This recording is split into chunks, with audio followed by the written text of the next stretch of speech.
애니띵 노어입니다. 인간에게 세상에서 한 번도 접해보지 못한 것들은 언제나 두려운 존재였습니다. 그 두려움은 수억 년 동안 형성된 인간의 본능이었죠.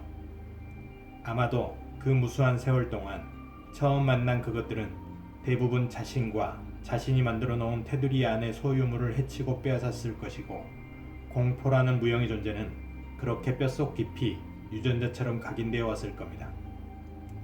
과거 조상들에겐 거대한 공룡이나 맘모스 같은 것들이 그 대상이었겠고, 십수년 전에는 영화처럼 화성에서 건너온 문어 같은 외계인이 그랬을 것이고, 불과 몇 년 전부터는 눈에 보이지 않는 무형과 같은 바이러스나 박테리아를 그 두려움의 대상으로 삼고 있습니다. 영화에선 좀비나 분노 바이러스, 또 플루 같은 독감을 다루고 있고, 그 공포의 크기만큼 사람들에게 큰 인기를 끌기도 했었습니다.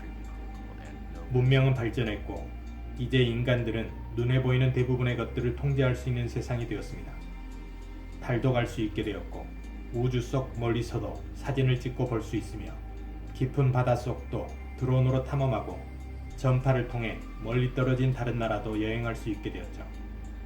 이제 인간이 두려워하는 것은 눈에 보이는 유형의 것보다는 눈에 보이지 않으며 손으로 만질 수 없는 무형의 무엇, 자신의 통제권이 작동하지 않는 권력과 권한 밖의 세상에 대한 두려움이 반영된 것이 아닐까 생각해봅니다. 중국에서 수백 명을 사망에 이르게 한 새로운 바이러스는 우리나라엔 사망자 하나도 없음에도 불구하고 사람들은 군집으로 모이는 것을 피하게 됐고, 마스크와 손 세정제는 품절되었으며 가격까지 폭등했습니다.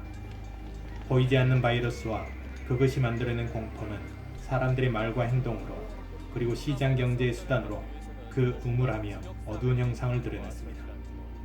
그러나 언제나 그랬듯 두려움은 또 다른 해결 방안을 제시합니다. 공룡이 무서웠던 시절엔 창을 만들었고, 문어처럼 생긴 외계인에 대한 두려움은 광활한 우주로 눈을 돌리게 했습니다. 타국을 휩쓴 눈에 보이지 않는 이 바이러스는 우리 스스로 준비하고 방어하는 법을 알려줬습니다. 어디로 어떻게 침입하는지 볼 순 없지만 그 길목을 차단하면 위험으로부터 스스로 안전을 지킬 수 있다는 것을 알게 됐습니다. 그것은 한 번도 보지 못한 것, 그 미지의 공포로부터 스스로 구해낼 수 있는 방법인 것이죠. 웃기는 건 그 실천하는 방법이 의외로 너무나도, 그리고 무척이나 간단하다는 겁니다. 1996년 팀버튼이 만든 화성 침공에서 지구를 침공한 막강한 화력을 자랑하는 화성인을 할머니가 즐겨 듣던 낡은 컨츄리 음악이 만든 파장으로 물리치는 것처럼 말이죠. 바이러스는 유기체의 살아있는 세포 안에서 생명활동을 하는 작은 감염원입니다. 박테리아, 즉 세균을 포함한 동물과 식물에서 미생물에 이르기까지 모든 종류의 생명체를 감염시킬 수 있습니다.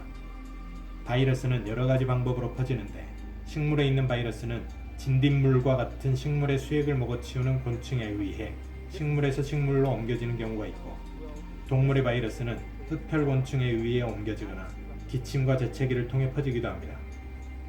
바이러스가 감염되면 대개 감염되는 바이러스를 제거하는 면역 반응을 일으키는데, 이 면역 반응은 특정 바이러스 감염에 대한 인위적으로 획득한 면역성을 부여하는 백신에 의해서도 생성될 수 있습니다. 그런데 그보다 가장 현명하게 스스로를 방어하는 방법은 바이러스가 몸에 들어와 퍼지기 전에 그 감염 경로를 차단해 버리는 것입니다. 말씀드렸듯이 너무나도 간단한 것이죠. 바이러스는 하나의 숙주에서 다른 숙주로 전파되지 않으면 얼마 가지 못하고 멸종될 수밖에 없습니다. 이를 위해 바이러스는 현재 숙주를 반드시 빠져나와야 하는데, 호흡기 바이러스 전파 경로는 공기 감염, 비말 감염, 접촉 감염 등의 방법으로 퍼지려고 합니다. 공기 감염은 비말핵이라 불리는 바이러스 입자가 공기 중에 떠다니다가 사람에게 흡입되어 발생합니다. 기침 등으로 튀어나온 비말이 시간이 지남에 따라 수분성이 증발되지만 공기 중에 남아있는 게 원인이 되는데요. 하지만 바이러스가 공기 중에 오랜 시간 생존하는 것은 쉽지 않은데, 질병관리본부는 최근 신종 코로나 바이러스의 공기 감염 가능성이 낮다고 밝혔습니다. 공기 감염의 대표적인 질환은 홍역과 결핵 정도가 되겠습니다. 비말 감염은 감염자의 침, 콧물 등의 체액이 여러 방법으로 다른 사람의 입이나 코로 들어가는 감염이 이루어지는 것을 말하는데, 비말은 튀어서 흩어지는 물방울이란 뜻이고, 그 크기는 5 마이크로미터 이상으로 일반적으로 기침을 한 번 하면 약 3,000개의 비말이 전방 2m로 분사되고 바닥에 떨어지게 되는데 얼마 가지 못하고 바이러스도 사멸하게 됩니다.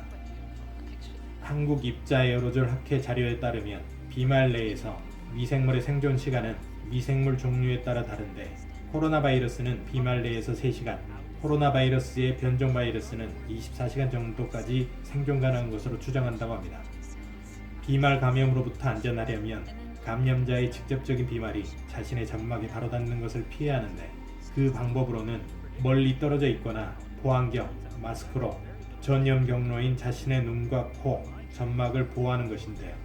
그렇지만 말씀드린 내용처럼 직접적으로 분사되는 비말로 인한 감염의 확률은 환자를 상대로 하는 의사나 간호사의 경우가 아니라면 극히 낮다고 보면 되겠고, 비말이 분사되더라도 에어로졸 상태로 남아 공기로 확산되는 경우는 희박하기 때문에 미세 마스크처럼 KF 수치가 높은 마스크를 착용하는 것은 심리적인 안정감 외에는 별다른 도움이 되지 않고 일반 일회용 마스크로도 충분하다고 보시면 될 듯합니다.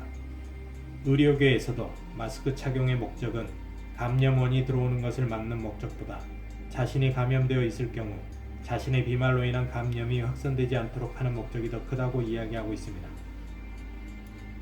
오히려 환자의 비말이 간접적으로 물체, 즉 매개체에 묻고 그것이 자신의 손에 전달되어 감염되는 매개 감염이 감염 원인으로 더 큰 비중을 차지한다고 합니다. 따라서 매개 감염을 막기 위해서는 장갑 같은 것을 사용해 감염원으로부터 손으로 직접 전달되는 것을 차단하고 장소를 이동하면 무조건 비누로 30초 이상 흐르는 물에 손을 씻는 것을 생활화해야 하는 것입니다. 음식을 오염시키는 대표적인 세균인 대장균을 관찰한 결과 손을 씻지 않고 만지거나 조리한 음식물에서 손을 깨끗이 씻은 후 만진 음식보다 약 56배 많은 세균이 검출된다고 합니다. 말씀드렸듯 비누로 손을 씻으면 손의 거의 모든 세균이 사라지기 때문에 꼭 바이러스 때문이 아니더라도 이젠 건강한 생활의 필수라고 보시면 되겠습니다. 저류독감이나 메르스 같은 전염병이 유행하면 오히려 다른 계절적 인플루엔자나 감염성 질환의 감염 사례가 상당히 줄어들어 국민 건강에는 오히려 더 이득인 경우가 있는데 그 원인이 바로 국민들이 손을 자주 씻기 때문이랍니다. 실제로 2009년을 전후해서 신종 인플루엔자가 대유행했을 때 이 손 씻는 빈도가 늘어나자 식중독과 눈병 등 손을 통해 전염되는 질병의 발병 빈도가 상당히 줄었었다고 합니다. 손 씻는 것과 더불어 저는 일회용 장갑 사용과 병행하시는 것을 추천드립니다. 실제로 저는 이번 신종 코로나 바이러스가 유행하고 나서 이 일회용 장갑을 구입해서 출퇴근할 때 사용하고 있습니다. 일회용 장갑이라고 하면 비닐로 된 투명 장갑 상상하실 텐데요. 그런 제품 말고 인공 섬유로 된 일회용 제품도 많은데 말이 일회용이지 튼튼하고 품질이 좋아서 빨아서 충분히 재사용하실 수 있을 정도입니다. 저는 하루에 한 세트씩 사용하고 빨아서 재사용하고 있습니다. 인터넷 쇼핑몰에서 일회용 장갑, 일회용 속장갑 등의 단어로 검색해 보시면 한 세트에 160원 정도 하는 폴리 장갑을 찾으실 수 있는데요. 대부분 제품의 설명이 그리 정확하게 나와 있지는 않지만 대략적인 설명으로는 폴리라고 되어 있고 조금 더 설명되어 있는 데는 나일론, 폴리우레탄의 혼방이거나 또는 폴리에스테르 정도라고 설명하고 있습니다. 뭐 어쨌든요. 제품을 받아보고 한 세트에 160원 치고 너무 품질이 좋아서 놀랐는데요.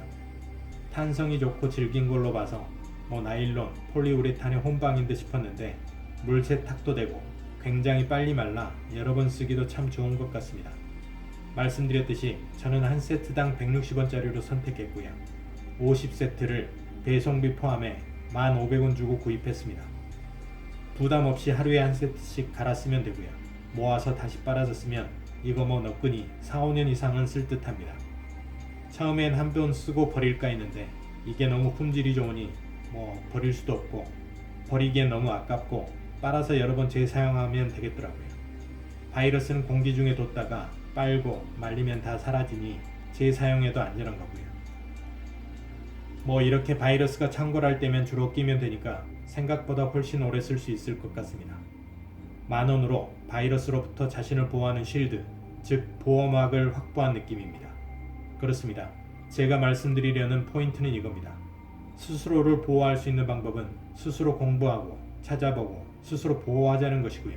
그 방법은 의외로 간단하고 저렴해서 한 개 160원짜리 장갑으로도 감염원으로부터 바이러스가 옮겨오는 것을 차단하고 혹시나 묻어온 바이러스는 손 씻기를 통해 제거한다면 바이러스뿐만 아니라 저 쓰레기 같은 미디어가 확산시키는 그 형상 없는 공포까지도 어느 순간 완벽히 차단되고 박멸되는 것이 아닐까 하는 것입니다. 오늘 영상은 여기까지고요. 많은 도움 되셨길 바랍니다. 그럼 다음 시간에 뵙겠습니다.